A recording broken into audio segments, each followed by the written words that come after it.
വലിയൊരു ലക്ഷ്യമുണ്ട്, വലിയൊരു ഉദ്ദേശ്യമുണ്ട് എന്ന് പറയുന്നത് പോലെ അല്ല, നമ്മളൊക്കെ മനുഷ്യരാണ്.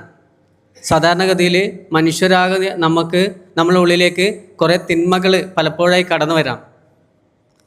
അല്ലേ, അഹങ്കാരം, അസൂയ, അല്ലെ വിദ്വേഷം, പക, ഇങ്ങനെയുള്ള പല സംഗതികളും നമ്മളിലേക്ക് വരുമ്പോൾ അത് നമ്മുടെ മനസ്സിൻ്റെ ഉള്ളിൽ നിന്ന് അല്ലെ അതിനെ പുറത്തേക്ക് കളയാൻ അല്ലെ നമുക്ക് സത്യസന്ധത, വിനയം, ഇങ്ങനെയുള്ള ഒരുപാട് കാര്യങ്ങൾ നമ്മളെ ഉള്ളിലേക്ക് നരയ്ക്കേണ്ടതുണ്ട്.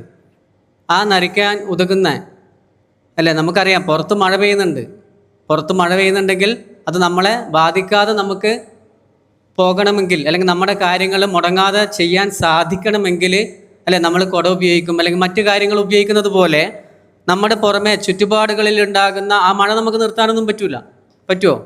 മഴ നമുക്ക് നിർത്താൻ സാധിക്കില്ല. പക്ഷെ ആ മഴയത്തും നമ്മുടെ കാര്യങ്ങൾ കൃത്യമായി മുന്നോട്ട് കൊണ്ടുപോകാൻ കുട സാധിക്കുന്നത് പോലെ, അല്ലെങ്കിൽ മറ്റു കാര്യങ്ങൾ സാധിക്കുന്നത് പോലെ പുറത്ത് നമ്മുടെ തിന്മകളാകുന്ന കാര്യങ്ങൾ നമ്മുടെ ഉള്ളിലേക്ക് വന്നു ചേരാം. പക്ഷേ അപ്പോഴും എന്ത് വേണം?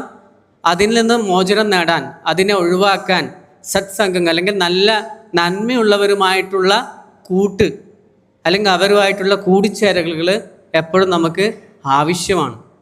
അപ്പോൾ അങ്ങനെയുള്ള ആ കൂടിച്ചേരലുകൾ നമ്മുടെ ഉള്ളിലെ വിനയത്തെയും അല്ലേ, നമ്മുടെ സത്യസന്ധത, ദയ, ഇങ്ങനെയുള്ള കുറേ കാര്യങ്ങൾ അതിനെ നമ്മളെന്ത് ചെയ്യണം അല്ലേ, അത് നമ്മുടെ മുഖംമൂടിയാക്കാതെ അത് മുഖമുദ്രയാക്കി മാറ്റണം അല്ലേ. നമ്മുടെ സ്നേഹവും ഈ